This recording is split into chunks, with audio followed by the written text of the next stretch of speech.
وزیر اعظم نے قلیل اور طویل مدتی اقدامات کی منظوری دے دی۔ تحصیل اور ضلع کی سطح پر ارلی وارننگ سسٹم مربوط بنانے کی ہدایت کر دی۔ وفاقی وزیر موسمیاتی تبدیلی مصدق ملک کا کہنا ہے کہ وزیر اعظم نے نکاسی کے نظام اور دریاؤں کے بند 200 دن تک ٹھیک کرنے کی ہدایت کی ہے۔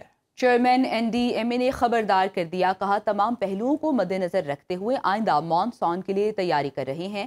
کوشش ہے کہ آئندہ مانسون میں اتنا نقصان نہ ہو جو اس سال ہوا ہے۔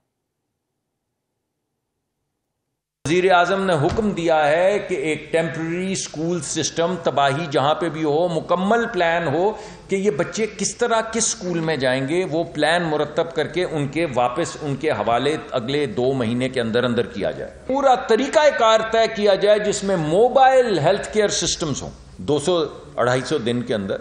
ایک تو ڈسٹرکٹس کے اندر جو ولنریبل ڈسٹرکٹس ہیں وہاں پہ یہ اسکرینیں لگائی جائیں گی، گھنٹیاں وہاں بجیں گی، کمیونٹی کو ٹرین کیا جائے گا، اور موبائل ہیلتھ کیئر سسٹم جو ہے اس کا اطلاق کیا جائے۔ پاکستان کی یہ جو کیفیت ہے کلائمیٹ چینج کے حوالے سے ایک ریالٹی ہے، اور انفارچونیٹلی ہر سال اس کی انٹینسٹی میں، اس کی فریکوینسی میں اور اس کے ڈیمیج کے امپیکٹ میں اضافہ ہو رہا ہے۔ 2026 کے مونسون میں اس سال کے مونسون کی نسبت سے تقریباً 22 سے 26% زیادہ انٹینسٹی متوقع ہے، جس کا مطلب یہ ہوگا کہ وقت سے ضرورت سے زیادہ یا وقت سے پہلے یہ گلیشیئرز کی میلٹنگ ہوگی۔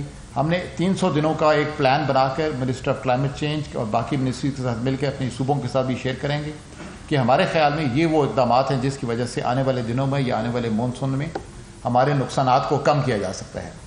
وزیر اعلیٰ پنجاب مریم نواز کا کہنا ہے کام محنت سے ہوتا ہے، جادو ٹونے سے نہیں ہوتا۔ پنجاب میں نون لیگ کی حکومت کے سوا کسی نے ایک اینٹ نہیں لگائے، کچھ لوگوں نے کئی سال ضائع کر دیے۔ کوئی کام نہیں کیا۔ راولپنڈی میں الیکٹرک بسوں کے منصوبے کی افتتاحی تقریب سے خطاب میں کہا، نواز شریف کی حکومت میں ملک ترقی کرتا ہے۔ مخالفین بھی تسلیم کرتے ہیں کہ کام کرنا صرف نون لیگ کو آتا ہے۔ نواز شریف پنڈی میں پہلے بھی کام نواز شریف صاحب نے کیا یا شہباز شریف صاحب نے کیا، کسی نے کہیں ایک اینٹ بھی نہیں لگائی۔ مخالفین بھی کہتے ہیں کہ کام کرتی ہے تو مسلم لیگ نون کرتی ہے۔ سیاست میں انہوں نے کئی سال ضائع کیے ہیں، آج ان کا نام لو تو لوگوں کے دلوں میں کیا آتا ہے؟ لوگوں کے ذہنوں میں آتا ہے بدتمیزی، بد تہذیبی، ڈنڈا مار کٹائی۔ نواز شریف کی حکومت آتی ہے تو ملک ترقی کرنے لگتا ہے۔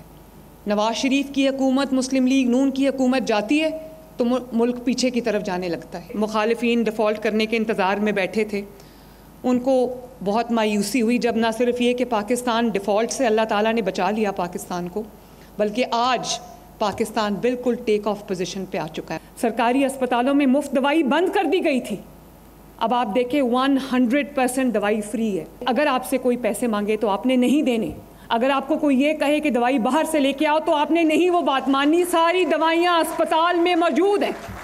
نائب وزیر اعظم اور وزیر خارجہ اسحاق ڈار کی صدر یورپی یونین کونسل انٹونیو کوسٹا سے برسلز میں ملاقات ہوئی۔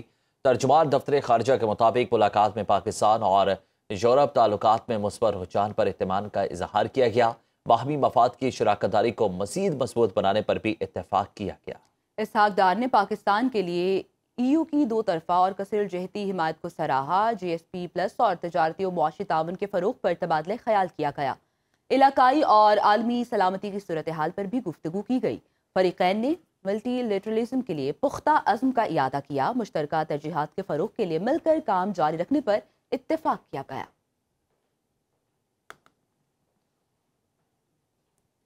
آگے بڑھیں، آپ کو بتائیں وزیر اعظم شہباز شریف کا آئندہ سال مانسون کے نقصانات سے بچنے کے لیے ابھی سے تیاری کرنے کا حکم۔ موسمیاتی تبدیلی کے مضر اثرات سے بچاؤ کی حکومتی حکمت عملی پر جائزہ اجلاس سے گفتگو میں کہا، پیش کردہ قلیل مدتی منصوبے پر فوری عمل درآمد شروع کیا جائے۔ پاکستان ترقی پذیر ملک ہے، ہر تیسرے سال موسمیاتی تبدیلی کے مضر اثرات پر GDP کا خاطر خواہ حصہ خرچ کرنا پڑتا ہے۔ قیمتی اور محدود وسائل ترقی کی بجائے موسمیاتی تبدیلی کے مضر اثرات سے بچاؤ کے لیے استعمال ہوتے ہیں۔ پاکستان جس کا موسمیاتی تبدیلی میں کردار نہ ہونے کے برابر ہے، موسمیاتی تبدیلی کے مضر اثرات کی لپیٹ میں ہے۔ وزیر اعظم نے ہدایت کی کہ وزارت موسمیاتی تبدیلی، وزارت منصوبہ بندی اور NDMA صوبائی حکومتوں کے ساتھ مل کر موسمیاتی تبدیلی کے حوالے سے مربوط منصوبہ سازی کریں۔